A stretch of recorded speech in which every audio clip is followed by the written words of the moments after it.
Hey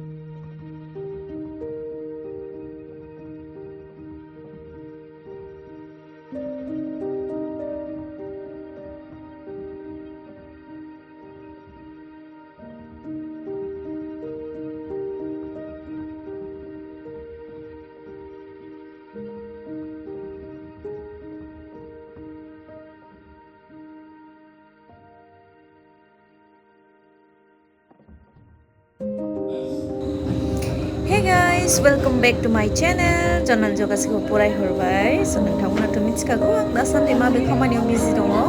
So बे herbal लाइफआव जोंना दिनैहाय हार्बेल लाइफनि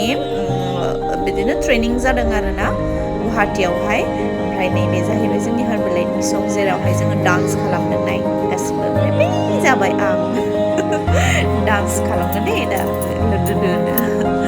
बिराद मोजां नाङो बिदि जमा जमा डान्स खालामबाथाय स्टार्टिं बा खालामो गेजेर गेजेर खन्द'खिनियावबो खालामबाय थायो बिदि डान्सखौहाय जमा जमा आरोना जायफोरा सुपारभाइजार ओमफ्राय दिनै स्पेसियेल डे आंनि थाखाय आं दिनैहाय मा होनो एमसिबो मोनदों बेनि उनावहाय आंनि होल टीम रिकगनाइजेसन दङ नोंसोर लासै लासै नायलांबाय था दे एकदमबारे जोबजासिम नायलां बिराद इन्जय खालामदों जों ओरैबायदि इन्जय दिनै जाबाय जोंनि एमसि डान्स जोंहाय नायलांबाय था दे गासिबो लासै लासैनो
ओमफ्राय दसे दसे टाइम फानबो खालामदों आरोना आङो मानसिफोरखौ मिनिहोदोंबो मिनिहोनायावथ' आं बिराद माने एक्सपार्ट आरोना ओमफ्राय दसे दसे इमोसनेलबो जायो दसे दसे मिनिबो होयो ओमफ्राय दसे दसे बिराद एकदमबारे फुल मटिभेसनबो जायो आंना माबाया डायलगफोरा डेन्जार जाखादों पुरा माबाखौ होनो हानायमोनबालाय मोजां जागौमोन खायसे खायसेयाथ' गाबनानैबो लालायदों आंनि लाइफ स्ट'रिखौ खोनानानै बे आंनि ट्रान्सफरमेसनखौ खोन्थादों आङो बिदि आरो ओमफ्राय बाखि दा जोंनियावहाय जेनेबा मा होनोमोनलाय जायफोर माने मा टपिकआवहाय रायलायगोन बेखौ लिंहरनांगौ आरो एमसिनि खामानियानो बेनो जायफोरा जेनेबा सोरबा ससियेल मिडियानि बागै फोरोङो सोरबा बिदिनो बहुद थायोना दस्रा बिदि ओमफ्राय नैबे जाहैबाय बिसोर क्वालिफाइड जानाय आरो क्वालिफाइड जानायफोरखौ बेफोरबायदि स्टेजाव लेंहरनानै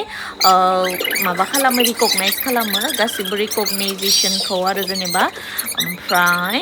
बिदिनो फिसाफोरनिखौ रिकगनाइज खालामदोंमोन आरोना बिदि सोरबाफोरा बिदिनो क्वालिफाइड प्रडिउसार सोरबाफोरा सिनियर कनसालटेन्ट सुपारभाइजार बेफोरबायदिनिखौ बिदि खालामो ओमफ्राय नै गेजेरावनो लाइट थांनानै होलायो ओमफ्राय जि मिन्थावखा बांग्रिंबो फैनानै होलायदों दे जि खारगु खुगु जाजोबनानै होमबाबो मिटिंखौ जोङो ट्रेनिंखौ जोङो एटेन्ड खालामजोबथारदों दे खिन्थु बिदि आरो आंनि फैथ'वाखै वर्ल्ड टिमनिखौ एकदम लास्टावसो खालामो ओमफ्राय जि मिनिथावखौ सुटखौनो आधा लानो बावगारबाय होमबा रानिया ओरैबायदि रागा जोंदों आङो बे आंनि वर्ल्ड टिम रिकगनाइजेसनमोन हाया ओरैनो नर्मेल मानसिफोरा वर्ल्ड टिम जानो आङो 8 मान्थनि गेजेरावनो वर्ल्ड टिम जादों आं गावखौनो गाव प्राउड फिल खालामो दे ओमफ्राय आंखौ एसे स्पिच होनो होबाय आरो जेनेबा माबायदिहाय नोङो वर्ल्ड टिम जानो हानाय एसे स्पिच होबाय आङो बिदि आरो ओमफ्राय आंनि माबायाहा स्पन्सरा मन्दिनाजों आंजों दा वर्ल्ड टिम पजिशनावबो दं मन्दिनाया आंनि सिगाङाव जाबोदों आरोना बिदि आरो माबायदिहाय वर्ल्ड टिम जानो हाखो आङो बिदि आरो बेफोरखौ आं बुंदों आरो जेनेबा ट्रेनिं एटेन्ड खालामनानै माबा एटेन्ड खालामनानै ट्रेनिङा मास्ट बि नों ट्रेनिंखौ नांथारगोन नोङो आइडिया गैयाबा जिखुनु बिजनेसखौ नोङो बोरैहाय ग्र' खालामनो बेनिखायनो जों सोलोंनो नांगोन ओमफ्राय जोङो सोलोंगोन मानिफ्राय ट्रेनिंनिफ्रायसो सोलोंगोन नङा होमबा बिदि आरो ओमफ्राय बिदिनो बहुद दंमोन क्वालिफिकेसन राउन्डआ दा लासै जालांगासिनो दङ ओमफ्राय उनावहाय नैबेसोर सानैया जाहैबाय जोंनि ओमफ्राय नैबे नायदो सबसे बुरजा हाइएस्ट VP बानायनाय जों सानै स्पन्सर ओमफ्राय उनावहाय एस'सियेट सानैजों फाइभ क्लाबनि जों रावबो बानायनो हायाखै सिनियर सारमोनाबो मेम मोनाबो रावबो खालामनो हायाखै जों सानैल' 5000 VP क्लाब बानायनाया ओमफ्राय बेखिनिया जाहैबाय जोङो माबानाय राउन्ड टेबोल माने राउन्ड टेबोल जिरायनो मोनो आरोना बेखिनिया जोङो गासिबो राउन्ड टेबोल क्वालिफाइड गोनांमोन आरोना गासिबो बेखिनिया बिराद मोजां नाङो ओरैबायदि मोजां नाङो ट्रेनिङाव थांनानै आरो जेथिया नोङो क्वालिफाइड जायोना मोनसे पजिशनाव होमबाना जेथिया नों सार्टिफिकेट लायनो थाङोना ओरैबायदि गावखौनो गाव प्राउड फिल खालामो माने मा बिराद मोजां आं बिराद मोजां मोनो ओमफ्राय नै बिसोर सानैखौ आं बुंदों बिसोर सानै मेम एन्ड सारा जोंनि गेस्ट स्पिकारमोन आरोना क'क्राझारनि बिसोरो नोंसोरो सोरबा मिथिखागोन बिसोर सार मेडाममोनखौ बिसोरो क'क्राझारावहाय गावसिनि निजा क्लाब दङ ओरैबायदि मोजां सार मेम मोना ओरैबायदि मटिभेट खालामबाय जोंखौ ओरैबायदि मोजां ट्रेनिं होलांबाय ओरैबायदि सोलोंनो मोनबाय बिसोरनि थाखाय जोङो आं बिराद मोजां मोनदों आरोबाव दंबावो बहुद बिदिनो लासै बिदिनो खालामलांबाय थानो लास्टआव सारमोननि माबा दंमोन आरोना स्पिच दंमोनहाय बे ट्रेनिं दंमोन बिदि आरो ओमफ्राय बे जाहैबाय हायेस्ट माबा मोननाय मा होनोमोनलाय एस'सियेट बानायनाय मन्दिनाया क्वालिफाइड जादोंमोन बे आरो बिदिनो बहुद इन्जय खालामबाय ओमफ्राय लास्ट टाइमनि बेयो जेथिया गेस्ट स्पिकार सार मेम मोनखौ साबायखर बावदोंमोन आरो बिदि गानहोनानै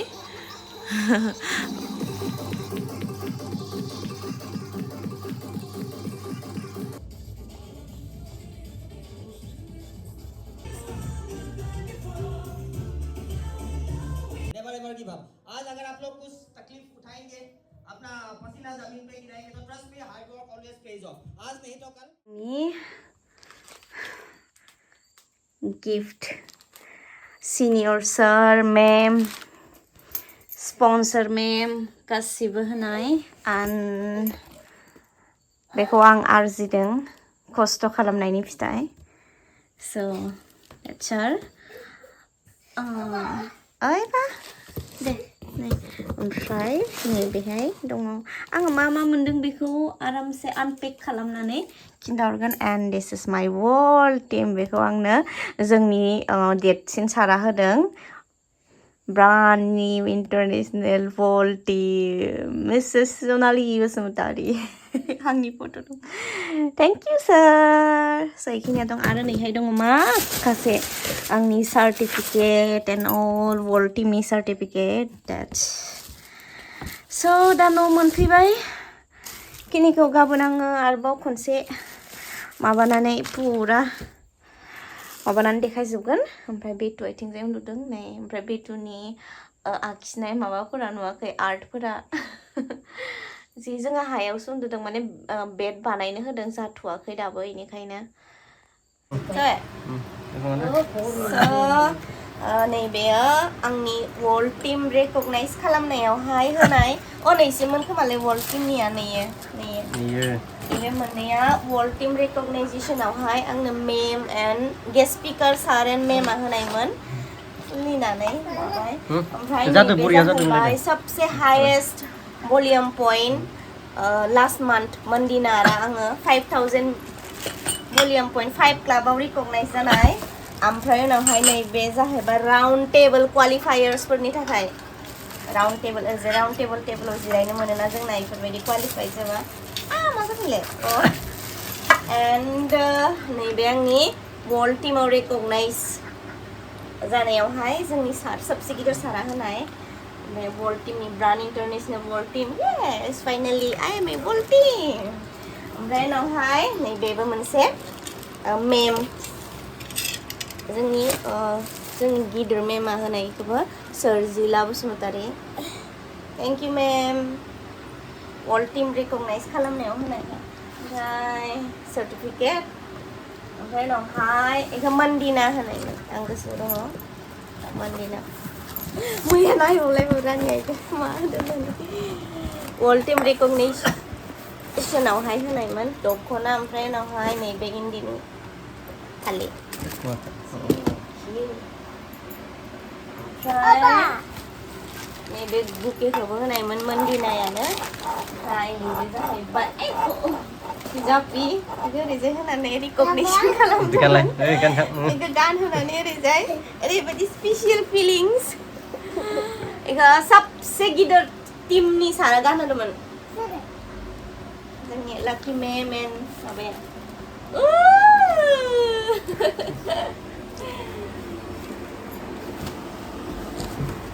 How? Mau